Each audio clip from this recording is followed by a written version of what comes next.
Okay guys, এইখিনিতে মই আৰু এটা কথা ক'ব বিচাৰিছোঁ। আপোনালোকে অলপমান ভাবি চাব।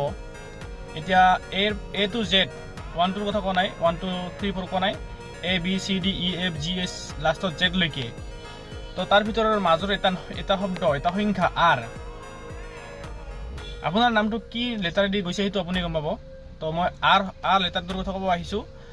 R লেটাৰটো মানে মষ্ট পাৱাৰফুল এই দুনিয়াখনৰ কাৰণে। সেই আৰটোৱে বাকী সব ৱাৰ্ড শব্দবিলাকক চলাই আছে। এতিয়া কেনেকৈ?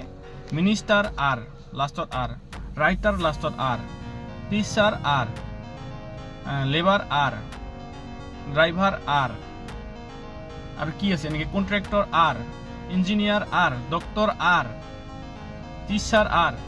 এনেকৈ আপোনালোকে ভাবি চাওক, মানে লাষ্টত R।